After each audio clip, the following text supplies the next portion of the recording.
Hello friends. BA BZ 171 understanding Ambedkar, इसका unit 18 करते हैं, फ्यूचर ऑफ डेमोक्रेसी। देखो, काफ़ी इंटरेस्टिंग चैप्टर है ये।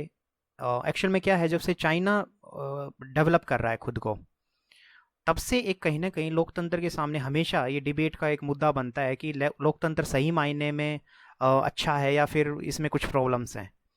ठीक है, तो फ्यूचर क्या होगा डेमोक्रेसी का, ये चैप्टर का नाम है, तो इसको हम देखते हैं। सबसे पहले है इंट्रोडक्शन। इंट्रोडक्शन ये है कि डेमोक्रेसी जो है, डेमोक्रेसी सही जो उसकी सेंस है वो कब है कि vision of good society means लोकतंत्र सही मायने में तभी अच्छा अपना रोल प्ले करेगा जब सोसाइटी जो है उसमें ये कॉन्सेप्ट हो। कौन कौन से? लिबर्टी, इक्वालिटी, फर्टर्निटी, और सबसे सबसे अबव अबव ऑल जो है वो है डिग्निटी। आपने गौर किया होगा, लिबर्टी, इक्वलिटी, फर्टर्निटी, ये तो हम हमेशा से पढ़ते हैं। फ्रेंच रिवॉल्यूशन में भी ये नारा था और अंबेडकर ने भी इसके बारे में बोला है। और ये आपको ध्यान रखना है कि अंबेडकर का जो विजन है, अंबेडकर ने जो बोला है लिबर्टी, इक्वलिटी, फर्टिनिटी को लेके, ये कोई फ्रेंच रिवॉल्यूशन से इंस्पायर नहीं है। वो सोशल डेमोक्रेसी की जब बात करते हैं, समाज में लोकतंत्र कैसा हो, तब वो कहते हैं कि समाज में सभी लोग फ्री हों, इक्वल हों और सभी के बीच एक समन्वय हो, भाईचारा हो। ठीक है, और उनसे भी ऊपर जो सबसे मेन चीज़ है जो अंबेडकर बोलते हैं वो है डिग्निटी। मीन्स हर एक इंसान की अपनी गरिमा है ना, हर एक इंसान अपने आप में एक असंपूर्ण है, तो उसकी हर एक इंडिविजुअल की जो डिग्निटी है ना, उसको हमें बचा के रखना है, उसकी रिस्पेक्ट करनी है। ये सही मायने में गुड सोसाइटी के साइन है। और जिस सोसाइटी में सारी चीज़ें होंगी, मीन्स हम हर एक पर्सन को डिग्निटी के साथ देखेंगे, इक्वालिटी होगी, लिबर्टी, फर्टिनिटी, ये सारी चीज़ें जिस सोसाइटी में होंगी वो अच्छी सोसाइटी मानी जाएगी और वहाँ पे जो लोकतंत्र होगा वो सबसे अच्छा होगा। ठीक है, फिर आगे अंबेडकर कहते हैं कि डेमोक्रेसी क्या है, वो ए वे ऑफ लाइफ, मीन्स अपने आप में ही जीवन है ये।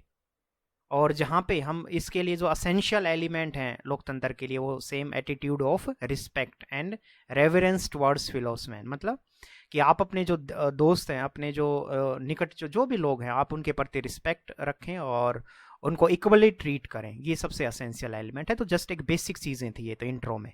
अभी उसके बाद है विजन ऑफ डेमोक्रेसी, हम चलते हैं।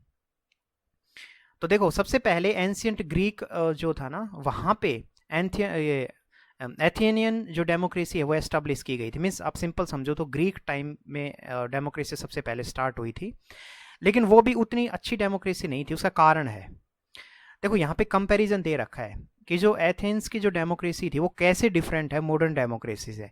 तो सबसे पहले तो ये कि उस समय ग्रीक में, और ग्रीक का जो शहर है एथेन, तो एथेंस में क्या था कि वहाँ की जो 50% जो पॉपुलेशन है वो स्लेव थी।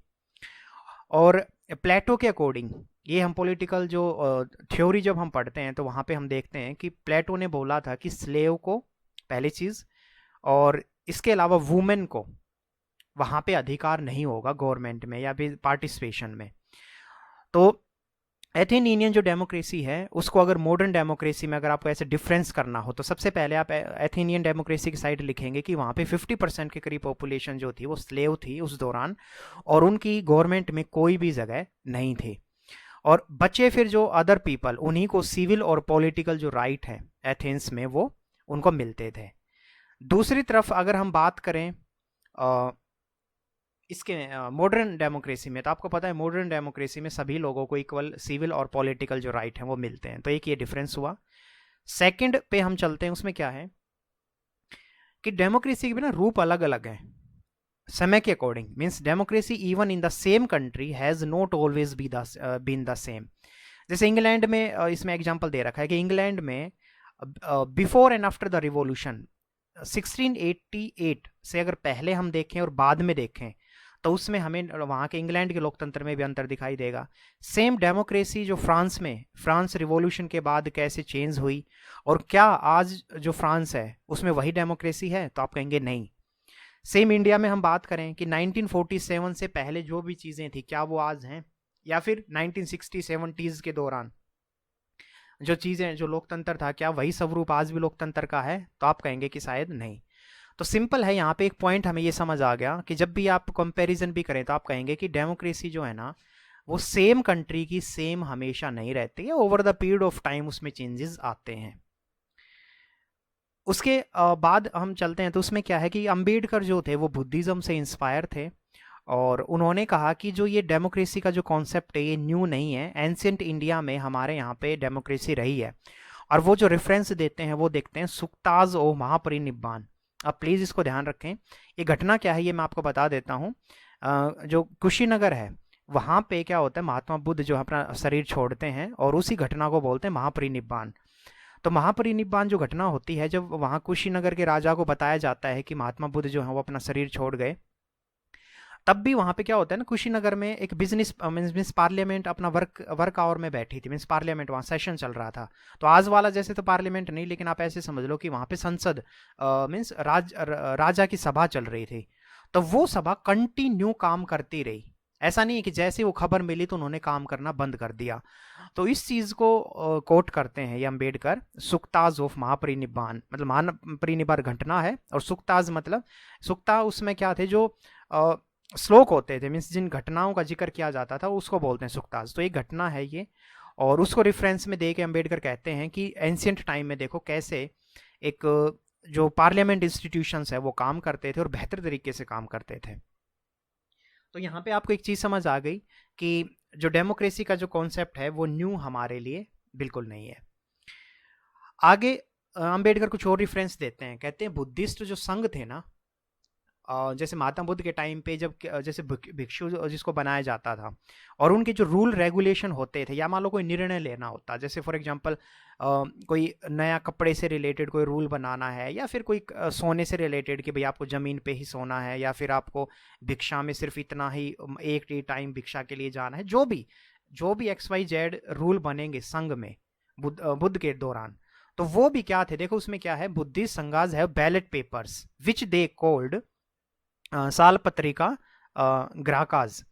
ठीक है, तो साल पत्रिका ग्राहकाज जो है इसमें क्या था, इसमें ये एक बैलेट पेपर है बोला जाता है, इसमें प्रॉपर मतलब वोटिंग होती थी, ठीक है ना, अपना अपना व्यू जो है मीन्स अगेंस्ट में और फेवर में डालते थे। तो ये भी क्या है, ये पार्लियामेंट्री प्रोसीजर को ही दिखाता है। तो ये सेकंड आप रेफरेंस लिख सकते हैं। इसके अलावा सॉरी, और अगर हम कुछ अदर कंट्रियों में देखें तो अम्बेडकर ने एक इसको अब्राहम लिंकन से भी वो इंस्पायर हुए हैं अम्बेडकर।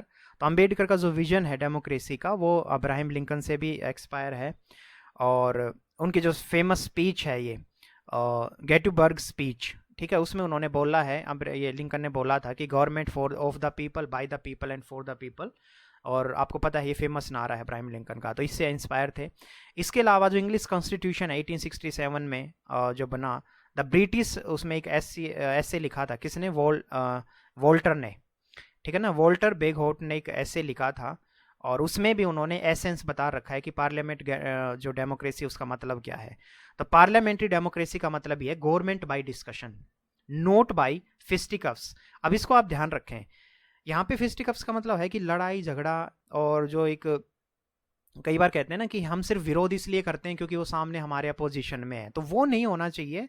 सही मायने में पार्लियामेंट जो गवर्नमेंट है उसका मतलब है डिस्कशन। तो देखो आपको मैं एक चीज़ बताता हूँ, जब आप आंसर लिखेंगे ना कि डेमोक्रेसी का मतलब क्या है, तो आप ये सारी चीज़ें ना मेंशन करेंगे ऊपर।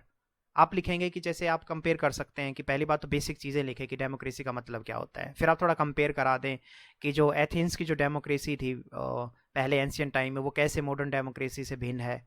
ठीक है, फिर लिख देंगे कि एक ही कंट्री का जो लोकतंत्र है वो हमेशा सेम नहीं रहता, over the period of time उसमें चेंजेस आते हैं।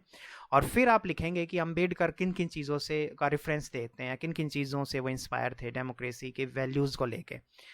तो उसमें सुक्ताज ऑफ महापरिनिब्बान का वो रेफरेंस देते हैं, बुद्धिस्ट संघ का वो रेफरेंस देते हैं। इसके अलावा वोल्टर जो बैगोट ने जो बोला है कि पार्लियामेंट डेमोक्रेसी का सही जो मतलब है वो डिस्कशन, तो उससे भी अम्बेडकर जो है वो सहमत हैं।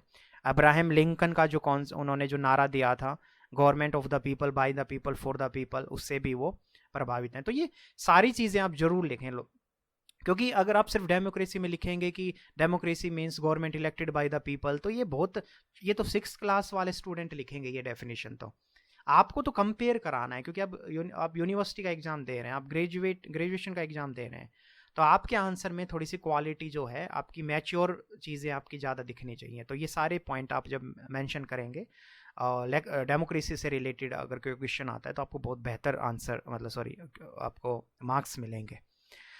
आगे है, अंबेडकर ने डेमोक्रेसी को लेके बोला है कि democracy as a form and method of government जहाँ पे इकोनॉमिक और सोशल चेंजेस भी हों, और ये जो रिवॉल्यूशन होगा मीन्स इकोनॉमिक और सोशल चेंज, ये खूनी क्रांति से नहीं होगा। कहने का मतलब अंबेडकर जो हैं वो पॉलिटिकल डेमोक्रेसी के साथ साथ वो कहते हैं इकोनॉमिकल और सोशल डेमोक्रेसी भी बहुत ज़रूरी है। इकोनॉमिक डेमोक्रेसी मीन्स सभी लोग इक्वल हों इकोनॉमिकल सेंस में। सोशल डेमोक्रेसी मीन्स समाज में कोई caste, upper caste, lower caste ये चीज़ें ना हो, समाज में सभी लोगों को इक्वल ट्रीट किया जाए। तो पॉलिटिकल डेमोक्रेसी के साथ साथ सोशल डेमोक्रेसी और इकोनॉमिक डेमोक्रेसी भी जब होगी तब सही मायने में डेमोक्रेसी एस्टेब्लिश्ड होगी अकॉर्डिंग टू द अंबेडकर। इसके अलावा उन्होंने कुछ 7 कंडीशन बताई हैं कि डेमोक्रेसी इंडिया में कब सक्सेसफुली वर्किंग अपना कर पाएगी। तो 7 कंडीशन उन्होंने कौन सी बोली है? पहला, no glaring inequality in the society, कि समाज जो है उसमें इनइक्वालिटी अगर नहीं होगी, मीन्स जब इनइक्वालिटी खत्म हो जाएगी इंडिया में तब सही मायने में डेमोक्रेसी जो है वो हमारे यहाँ सक्सेसफुल होगी। ये है पहला उनकी कंडीशन, और इसको आप थोड़ा अंदर चाहें तो पढ़ सकते हैं, बट एसेंस मैंने आपको बता दिया है। दूसरी जो कंडीशन है वो है ना इफेक्टिव अपोजिशन। अंबेडकर हमेशा से इस चीज़ को सपोर्ट करते आए हैं कि जो अपोजिशन है वो एफिशिएंट और स्ट्रॉन्ग होना चाहिए, तभी सही मायने में वो सरकार जो है उसकी गलत नीतियों के खिलाफ विरोध कर पाएगा। तीसरी वो कंडीशन बोलते हैं इक्वालिटी इन लॉ, कि कानून के तहत सभी जो लोग हैं वो इक्वल होने चाहिए और कोई भी डिस्क्रिमिनेशन जो है वो नहीं होना चाहिए। जैसे अब देखो, equality in law and administration, law में आपको समझ आ गया सभी लोग इक्वल कानून की नज़र में, लेकिन इक्वालिटी इन एडमिनिस्ट्रेशन का मतलब क्या है? इसका मतलब है जैसे एक छोटी चीज़ ले लो, मान लो एक कोई बड़ा आदमी, कोई पैसे वाला, कोई पावरफुल आदमी क्राइम करता है, उसका लड़का, उनका कोई किसी लड़की, किसी महिला को छेड़छाड़ करता है, तो उसके को तो हम दबाते हैं, एफआईआर तक दर्ज नहीं करते हैं। दूसरी तरफ एक गरीब है कोई, उसको बेचारे को बिना किसी कसूर के भी जेल में डाल दिया जाता है। तो ये इनइक्वालिटी हुई ना, एडमिनिस्ट्रेशन लेवल पे ये इनइक्वालिटी हुई। तो अंबेडकर जो बोलते हैं वो कहते हैं इक्वालिटी सिर्फ कानून में ही नहीं होनी चाहिए, इक्वालिटी एडमिनिस्ट्रेशन लेवल पे भी होनी चाहिए। ये थर्ड कंडीशन है। फोर्थ कंडीशन है मॉरलिटी, कि जो कॉन्स्टिट्यूशन है हमारा वो मोरल बेस होना चाहिए। मोरल बेस का मतलब क्या होता है? मोरल बेस का मतलब ये होता है कि उसमें हमारे कॉन्स्टिट्यूशन में ना संवेदना होनी चाहिए। जब हम कॉन्स्टिट्यूशन को इंटरप्रेट करें तो उसमें संवेदनशीलता, एक होता है ना सेंसिटिव, मीन्स आपको मोरालिटी पे उस पर ध्यान देना है, उसकी जो वैल्यूज़ है, जो उसके पीछे एथिक्स है, उसके पीछे जो गुड कंडक्ट है, हमें वो उसके ऊपर उस चीज़ को ऑब्जर्व करना चाहिए। तो मस्ट बी ऑब्जर्व का मतलब ये है कि कॉन्स्टिट्यूशन की जो मोरालिटी, जो एक संवेदना है, एक जो हमारे कॉन्स्टिट्यूशन मेकर ने जो कॉन्स्टिट्यूशन को बनाया, उनके पीछे उनका जो विजन है, उनकी संवेदना, उनका जो सेंटिमेंट्स, उनकी भावना, उनकी फीलिंग्स, उसको हमें ऑब्जर्व करना होगा। ये फोर्थ कंडीशन है। फिफ्थ है the moral order of society must be functioning. इसका मतलब क्या है? इसका मतलब है कि पूरी जो सोसाइटी है उसमें सभी लोग जो है एक दूसरे की भावनाओं को समझें, एक दूसरे की डिग्निटी को समझें, एक दूसरे की रिस्पेक्ट करें, तभी सोसाइटी सही मायने में फंक्शन कर पाएगी, तभी सही मायने में सोसाइटी आइडियल सोसाइटी कहलाएगी। ये फिफ्थ कंडीशन है। तो इसका मतलब सभी लोगों के बीच जो है वो अच्छा एक फिलो मैन या फ्रेंडशिप जैसा माहौल होना चाहिए। नेक्स्ट है no tyranny of majority over minority. ऐसा ना हो कि जो मेजोरिटी है, यहाँ किस रूप में मेजोरिटी है, जैसे रिलीजन रूप में आप ले सकते हो कि जो मेजोरिटी वर्ग है वो माइनॉरिटी रिलीजन को डोमिनेट ना करे। सेम मान लो किसी विलेज में कोई पर्टिकुलर वर्ग के लोग ज़्यादा रहते हैं तो वो नीचे तबके के लोगों को परेशान ना करें, तो इस तरीके से नहीं होना चाहिए। ठीक है, एक ये कंडीशन है। और सातवीं है पब्लिक कॉन्साइंस मस्ट एग्जिस्ट। इसका मतलब क्या है? इसका मतलब अगर कोई गलत होता है, कोई गलत को हमें लगता है कि कोई गलत में इंगेज्ड है, तो उसको जो गलत जिसने किया है वही सफ़र करना चाहिए, ना कि उसकी बजाय जिसने कोई गलती नहीं की वो इंसान सफ़र करे। ठीक है ना? तो पब्लिक कॉन्साइंस मस्ट एग्जिस्ट। ये कुछ 7 कंडीशन बताई हैं अम्बेडकर ने, और ये 7 कंडीशन जब होंगी अच्छे से तभी सही मायने में इंडियन डेमोक्रेसी और बेहतर तरीके से काम कर पाएगी। इसके अलावा उन्होंने 2 इंपॉर्टेंट पिलर भी बताए पार्लियामेंट्री डेमोक्रेसी के अम्बेडकर ने। उन्होंने कहा कि अपोजिशन का होना बहुत ज़रूरी है, सबसे पहला पिलर, और दूसरा है फ्री एंड फेयर इलेक्शन का होना ज़रूरी है।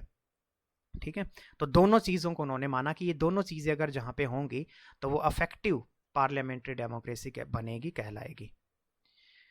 महाभारत में यहाँ पे देखो एक काफ़ी इंटरेस्टिंग एक चीज़ दे रखी है, इसको आपको थोड़ा समझना पड़ेगा। देखो महाभारत में क्या होता है, भीष्म से जब कहा जाता है कि भाई आप कौरवों की साइड क्यों लड़ रहे हैं, आपको पता है, मीन्स आपको पता है ना कि भीष्म जो थे, भीष्म पितामह, तो उनको सही गलत की तो बिल्कुल परख थी, लेकिन फिर भी वो कौरव की साइड से लड़ते हैं, पांडव की साइड से नहीं। तो ऐसा क्यों? तो उसका जो भीष्म ने जो रिप्लाई किया था, उन्होंने बोला था कि देखो, हो क्या रहा है ना कि I must be loyal to the salt. नमक के लेके, मीन्स क्योंकि मैं कौरवों का नमक खा रहा हूँ तो मैं इन्हीं के प्रति लॉयल रहूंगा, ठीक है। और इसीलिए मैं अब इनसे, मुझे पता है ये गलत है, फिर भी मैं इनका सपोर्ट करूंगा। और यही चीज कर्ण ने भी बोली थी। कर्ण को भी पता था कि कौरव गलत है, उन्होंने गलत किया है। लेकिन जब श्री कृष्ण उनसे पूछते हैं कि कर्ण से कि तुम क्यों उनको सपोर्ट कर रहे हो, तो उन्होंने यही बोला था। उन्होंने बोला था कि मुझे पता है कि कौरव जो है वो गलत है, लेकिन फिर भी मैं उनको सपोर्ट इसलिए करूंगा क्योंकि युधिष्ठिर जो, सॉरी, दुर्योधन जो है, दुर्योधन ने उसको अपना दोस्त माना था भरी सभा में जब उसका अपमान हुआ था कर्ण का। तो उसके बाद से वो कहीं ना कहीं अपनी दोस्ती के कर्ज में वो डूब गया था। उसने यही कहा था कि मैं, जब इसने मेरा साथ दिया है तो मेरा भी पूरा बनता है कि मैं इनका साथ दूं, ठीक है। तो ये एक घटना के रूप में आपको ध्यान रखना है। अब इसी को, रेफरेंस को आपको समझना है आज के संदर्भ में। अब ध्यान से देखो, अब आज के दिन प्रॉब्लम क्या है डेमोक्रेसी के अंदर। आज प्रॉब्लम ये है, जैसे कोई पार्टी का कोई एमएलए है या कोई एमपी है, वो क्या करता है, पैसे के लिए, अपनी सत्ता के लोभ में और अपनी पावर को ऑक्यूपाई करने के लिए दल बदल आप देखो कितना चल रहा है यहाँ पे। तो लॉयल्टी जो है ना वो कहीं ना कहीं अब खत्म हो गई है, देश के प्रति भी और अपनी पॉलिटिकल पार्टी के प्रति भी, अपनी आइडियोलॉजी के प्रति भी। और इसीलिए हम सही मायने में फिर पॉलिटिशियन पे यकीन अब नहीं कर पाते। दूसरी तरफ आप उन लोगों को लो जो पॉलिटिशियन जो एक ही पार्टी में कंटिन्यू निरंतर चलते आ रहे हैं, तो आप क्या मानेंगे, आप मानेंगे कि हम उन लोगों पे ज़्यादा यकीन करते हैं। क्यों? क्योंकि हमें ये पता है कि अपनी आइडियोलॉजी के साथ समझौता नहीं करेंगे। देखो, मैं नहीं कह रहा कि उनकी आइडियोलॉजी सही हो सकती है, लेकिन मेरा कहने का मतलब ये है, जो एक ही आइडियोलॉजी को जो सपोर्ट करेगा, जो एक ही आइडियोलॉजी को हमेशा आगे लेके जाएगा, हम उसको एटलीस्ट इतना तो समझ सकते हैं कि ये इंसान भाई अपनी आइडियोलॉजी के साथ समझौता नहीं करेगा। लेकिन दूसरी तरफ जिसकी कोई आइडियोलॉजी नहीं है, जो सिर्फ आज एक पार्टी में है, कल दूसरी पार्टी में, परसों तीसरी पार्टी में, इसका मतलब क्या है? कोई लॉयल्टी ही नहीं है। तो यहाँ पे ये भी एक चीज़ आपको समझनी होगी रेफरेंस के रूप में कि जो बिगेस्ट जो चैलेंज है ना इंडियन डेमोक्रेसी के आगे, वो यही है कि एक तो फ्री एंड फेयर इलेक्शन यहाँ पे नहीं होते हैं। आज भी मसल पावर, मनी पावर जो है वो लोग यूज़ करते हैं। तो ये जो रेफरेंस था महाभारत का, ये इस सेंस में ही है कि लोगों को भी कहीं ना कहीं अपनी लॉयल्टी समझनी होगी, अपनी ड्यूटीज़ को समझना होगा। और इसके साथ साथ जो पॉलिटिकल पार्टीज के लीडर हैं वो भी, उनको भी लॉयल होना होगा अपनी पार्टी, अपनी आइडियोलॉजी के प्रति। और ये चीज़ें अगर नहीं है तो फिर लोकतंत्र के सामने, डेमोक्रेसी के सामने चैलेंज आएंगे, ठीक है। तो ये नेक्स्ट है चैलेंज टू डेमोक्रेसी। उसमें एक तो अभी जस्ट मैंने आपको जिक्र किया कि सबसे बड़ा चैलेंज तो है कि इनइक्वालिटी। अगर समाज में इनइक्वालिटी है ना, चाहे वो इकोनॉमिकली हो, चाहे सोशली हो, चाहे पॉलिटिकली हो, तो वो क्या होगा, वो हमेशा देश के सामने प्रॉब्लम क्रिएट करेगा। एक एग्जांपल लेते हैं, अब एक एक इनको समझते हैं। पॉलिटिकल में क्या है, देखो, सबसे बड़ा चैलेंज जो है वो पॉलिटिकल रूप से कैसे आता है। मान लो एक सत्ता वर्ग है, अब दादा उसके पॉलिटिशियन, बाप उसके पॉलिटिशियन, फिर वो खुद पॉलिटिशियन, बच्चे पॉलिटिशियन, ये क्या है, ये हायरार्की पूरी चल गई। तो ये लोकतंत्र के सामने अम्बेडकर ने कहा, ये सबसे बड़ा खतरा है, ठीक है। ऐसा नहीं होना चाहिए। पॉलिटिक्स कोई ये नहीं है कि जो एक पीढ़ी टू दूसरी पीढ़ी चलेगी। पॉलिटिक्स का मतलब है आपको सेवा करना है, आपकी सर्विस का आपका एटीट्यूड होना चाहिए, और वही इंसान पॉलिटिक्स में आए जो डिजर्व करता हो, ना कि ये पूरा, क्योंकि अगर हायरार्की चल रही है वो तो मोनेर्की जैसा शासन हो गया। अब दूसरी तरफ ले लो कि सोशल रूप में, अब समाज में मान लो एक तबका है कोई मेजोरिटी में, ठीक है, वो सत्ता में हमेशा बना रहता है। दूसरी तरफ माइनॉरिटी है, उनका कोई रिप्रेजेंटेटिव ही नहीं है। तो एक चीज़ बताइए ना आप, माइनॉरिटी का कोई रिप्रेजेंटेशन ही नहीं है तो वो रूल बनेगा ही नहीं वहाँ पे माइनॉरिटी से रिलेटेड। तो ये भी एक बड़ा चैलेंज है। इकोनॉमिकल रूप से ले लो आप, इकोनॉमी में एक तरफ कुछ मुट्ठी भर लोग हैं जो बहुत अमीर हैं, और वही सरकार को क्योंकि फंडिंग देते हैं, बहुत ज़्यादा पैसा वो देते हैं, ठीक है। और पैसा जब देंगे तो अपने हिसाब से पॉलिसीज भी तो बनवाएंगे। दूसरी तरफ जो बेचारे मेजोरिटी में लोग हैं, जो गरीब लोग हैं, क्योंकि वो पैसा देते नहीं, वो फंडिंग देते नहीं पॉलिटिकल पार्टियों को, ठीक है, तो उनका, उनके से रिलेटेड रिफॉर्म भी नहीं हो पाते। तो कहने का मतलब यहाँ पे आप इन चीज़ों को रटें ना, बस आप कॉन्टेक्स्ट को समझें। जैसे मैंने हायरार्की की बात की, इसके अलावा जो पुअर इलिटरेट जो पॉपुलेशन है, ठीक है, वो लोकतंत्र में कहीं ना कहीं गायब ही होती जा रही है। क्योंकि आप एक और चीज़ ले लो, आप एग्जांपल देखो, जब चुनाव होते हैं तब आप जो उसमें लीडर खड़े होते हैं उनकी इनकम देखो आप, ठीक है, उनकी वेल्थ देखो, करोड़पति मिलेंगे सारे के सारे। अब सोच के देखो, करोड़पति हैं, उनके खुद के बिजनेस हैं और उनको फंडिंग भी फिर बाहर से बहुत ज़बरदस्त मिलती है, तो ऐसे लोग क्या ही सर्विस करेंगे। तो ये सबसे बड़े चैलेंज हैं हमारे डेमोक्रेसी के आगे। फिर कास्ट सिस्टम भी आज भी कहीं ना कहीं समाज में मौजूद है, ठीक है, तो ये भी एक बड़ी प्रॉब्लम है। इसके अलावा अम्बेडकर कहते हैं कि कास्ट सिस्टम को कैसे ख़त्म किया जा सकता है ना, तो उसको लेके बीच में ये 3-4 पॉइंट है, काफ़ी इंटरेस्टिंग है। अम्बेडकर कास्ट सिस्टम को ख़त्म करने के लिए पहले कह रहे हैं कि आप तो एजुकेशन दीजिए लोअर वर्ग को। दूसरा है इंटर डाइनिंग। इंटर डाइनिंग का मतलब होता है कि लोग जब साथ मिलके खाएंगे, जैसे एक छोटा सा कॉन्सेप्ट बताता हूँ, लंगर का जो कॉन्सेप्ट है ना, जो सिख में जो चलता है गुरुद्वारे में, वो इसी कास्ट को ख़त्म करने के लिए गुरु नानक देव जी ने वो चलाया था। उसका कारण यही था, ताकि साथ मिल बैठ के जब लोग खाएंगे तो एक अपनापन, एक सेम फीलिंग आती है, सेम भावना की वहाँ से क्रिएट होती है। तो वही वहाँ अम्बेडकर कह रहे हैं कि इंटर डाइनिंग होना चाहिए, एजुकेशन मिलनी चाहिए लोअर कास्ट को। इंटर कास्ट मैरिज को लेके वो सपोर्ट करते हैं कि मैरिज जो है वो इंटर कास्ट मैरिजेज को ज़्यादा से ज़्यादा बढ़ावा देना चाहिए। और पॉलिटिकल पावर में इन वर्ग का, मीन्स जो ये नीचे तबके के लोग हैं, इनका भी रिप्रेजेंटेशन शेयरिंग जो है वो इनकी बढ़नी चाहिए। तब सही मायने में समाज जो है वो सोशली रूप से इक्वल हो पाएगा, ठीक है। और इसके अलावा अगर हम बात करें, और लोकतंत्र के सामने सबसे बड़ा जो चैलेंज है वो रिलीजन को लेके भी है। आपको पता ही है यहाँ पे धर्म के नाम पे कितनी गंदी राजनीति होती है, ठीक है, तो वो भी एक सबसे बड़ा चैलेंज है डेमोक्रेसी के सामने। और ये सारी चीज़ें हमने लास्ट में देख ली कि इन इकोनॉमिक इनइक्वालिटी, ठीक है, सोशल इनइक्वालिटी, पॉलिटिकल अथॉरिटी जो हायरार्कियल रूप में चलती हैं, ये सारे कुछ प्रॉब्लम्स हैं, चैलेंजेस हैं ये। अब है फ्यूचर ऑफ डेमोक्रेसी। तो अंबेडकर फ्यूचर कैसे देखते हैं इंडियन डेमोक्रेसी का, तो वो कहते हैं कि फ्यूचर जो है ना इंडिया में डेमोक्रेसी का, वो डिपेंड है किन चीज़ों पे, इन दो चीज़ों पे। सबसे पहले तो पहला क्या है, वो है एथनिक प्लूरलिज्म। इसका मतलब क्या है, इसका मतलब है कि प्लूरलिज्म का मतलब है बहुलवाद। इसका मतलब यहाँ पे हर वर्ग के लोगों को जब समान अवसर मिलेंगे, समान अधिकार मिलेंगे, और इसके अलावा जो राइट्स हैं वो अगर सभी लोगों को मिलेंगे, तब सही मायने में जो फ्यूचर है लोकतंत्र डेमोक्रेसी का, जो फ्यूचर है इंडिया में, वो बेहतर होगा। तो एथनिक प्लूरलिज्म सबसे मेन इसमें वर्ड आपको ध्यान रखना है। दूसरा, सोशल और इकोनॉमिकली जो मार्जिन जो लोग हैं, ठीक है, जो नीचे जो हैं किसी भी कारण से, ठीक है, जो वो इकोनॉमिकल या सोशल रूप से, उनको हमें फिर से डेमोक्रेटिक पॉलिटिक्स में उनको लाना होगा, और उनका रिप्रेजेंटेशन है वो हर एक लेवल पे, चाहे वो पंचायतें हों। जैसे देखो, सबसे चीज़ होती, नीचे से शुरू करेंगे ना, जब विलेजेस में ये नीचे तबके के लोग जब सत्ता में आएंगे, तो धीरे धीरे गांव में चीज़ें बेहतर होंगी, फिर गांव से होंगी तो राज्य में बेहतर होंगी, या डिस्ट्रिक्ट में होंगी, डिस्ट्रिक्ट से राज्य में, राज्य से कंट्री में। तो इस तरीके से इकोनॉमिकली और सोशल मार्जिन जो पीपल हैं, उनका रिप्रेजेंटेशन हर एक लेवल पे जब बढ़ाया जाएगा, और जितना बढ़ेगा इन लोगों का जो रिप्रेजेंटेशन है, उतना लोकतंत्र बेहतर होगा इंडिया में। तो एथनिक प्लूरलिज्म जितना ज़्यादा होगा उतनी डेमोक्रेसी अच्छी होगी। और दूसरा, जितना सोशल और इकोनॉमिक इक्वालिटी बढ़ेगी, रिप्रेजेंटेशन बढ़ेगा नीचे तबके के लोगों का, उतना लोकतंत्र अच्छा होगा। ये दो वो कुछ इंपॉर्टेंट पॉइंट नोट मतलब बताते हैं अम्बेडकर। आगे है सेम इसमें अगर हम चलें कि इंडियन जो डेमोक्रेसी है वो वैसे धीरे धीरे इम्प्रूव हो रही है, इस चीज़ को बिल्कुल भी नकारा नहीं जा सकता, क्योंकि पहले की जो पॉलिटिक्स थी और आज की पॉलिटिक्स, उसमें काफ़ी अंतर आया है। फिर अभी बीच में क्या हुआ कि आपको पता है, एक टर्म है बहुत इंपॉर्टेंट, आप प्लीज़ इसको याद रखें। जब से दलित और बहुजन जो लोग पॉलिटिक्स में आए हैं, तब से उस इसी मीन्स दलित और बहुजन पॉलिटिक्स से रिलेटेड ही टर्म्स का नाम है सेकंड डेमोक्रेटिक अपसर्ज। अपसर्ज का मतलब होता है किसी चीज़ का बढ़ावा होना, बढ़ोतरी होना। तो इसको चीज़ को समझना है। देखो, जो अम्बेडकर ने जो सोचा था वो कहीं ना कहीं, मीन्स जैसे अगर आपसे अब अम्बेडकर को थोड़ी देर के लिए आप मीन्स साइड करते हैं हम, आप खुद ही देखो कि क्या पॉलिटिक्स सच में गिरी हुई है। तो ऐसा नहीं है, देखो रिप्रेजेंटेशन भी बढ़ रहा है, ठीक है ना। नो डाउट चैलेंज हैं, वो चैलेंज हमें नहीं भूलने हैं। मैं नहीं कह रहा हूँ कि लोकतंत्र 100% परफेक्ट हो गया है, ये बिल्कुल भी मैं नहीं बोल रहा हूँ। मैं सिर्फ ये कह रहा हूँ कि कहीं ना कहीं दलित जो बहुजन पॉलिटिक्स है वो धीरे धीरे जब से इमर्ज्ड हुई है, कम से कम सत्ता जो वर्ग है, जो भी पॉलिटिकल पार्टी है, वो अब ध्यान तो रखती है ना एटलीस्ट इन चीज़ों का।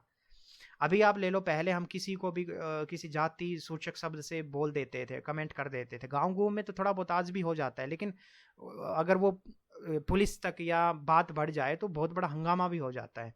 तो कहीं न कहीं कानून भी थोड़े मजबूत हुए हैं, फिर राजनेता भी इन चीज़ों का बारीकी से ध्यान रखते हैं, उनको भी पता है कि अगर थोड़ा-सा भी ये मामला बिगड़ा तो वोट बैंक उनका काफ़ी ख़त्म हो सकता है, नुकसान पहुँच सकता है। फिर धीरे-धीरे जो भी पॉलिटिकल पार्टियाँ हैं, अब वो इन सब की बजाय वो विज़न पेश करती हैं कि हम डेवलपमेंट करेंगे, हम रोज़गार देंगे, या जो भी एक मीन्स इकोनॉमी और सोशल इक्वालिटी के ऊपर ज़्यादातर पॉलिटिकल पार्टियों का भी ध्यान होता है, और वही लोग सत्ता में आते भी हैं। और जो बाँटने की राजनीति करते हैं वो लोग सत्ता से दूर ही चले जाएँगे। ठीक है ना? तो कहीं न कहीं अब चीज़ें जो हैं सुधरी हैं, और ये टर्म आप प्लीज़ ध्यान रखना, इसका जो नाम बताया मैंने सेकंड डेमोक्रेटिक अपसर्ज का मतलब आपसे आ जाए, मान लो 5 नंबर में ये लिखना आ जाए, सिर्फ़ आपसे कहे कि what do you mean by second democratic upsurge?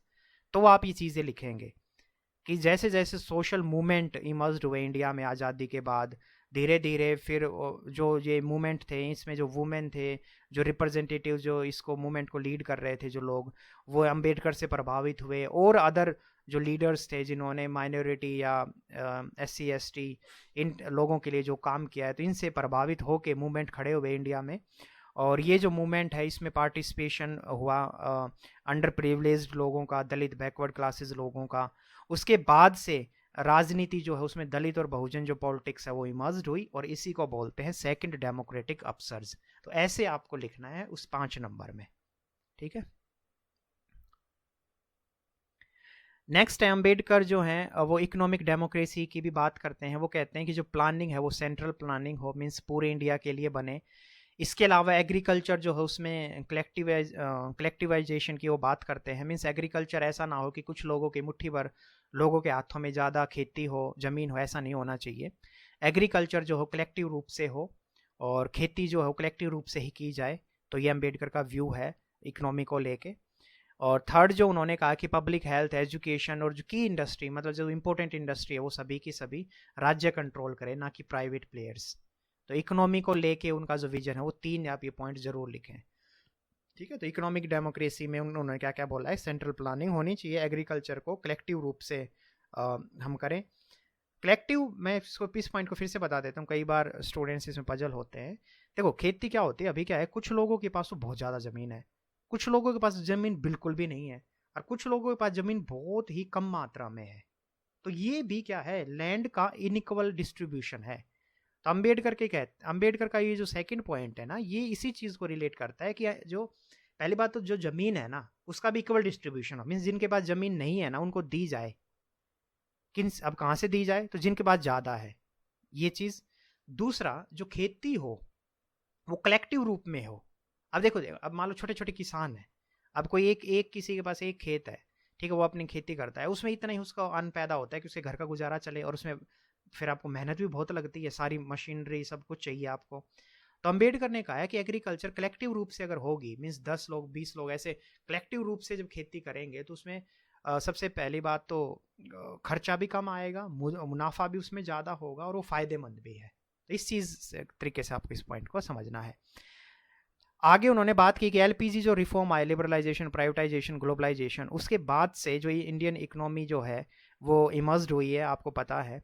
और उसके बाद से जैसे वर्किंग मैनेजमेंट बेहतर हुआ है, ठीक है, नॉन प्रॉफिट ऑर्गेनाइजेशन, एनजीओ वगैरह जो हैं, एमएनसीज, वो इमर्ज्ड हुई हैं, प्लानिंग में पार्टिसिपेशन बेहतर हुई है।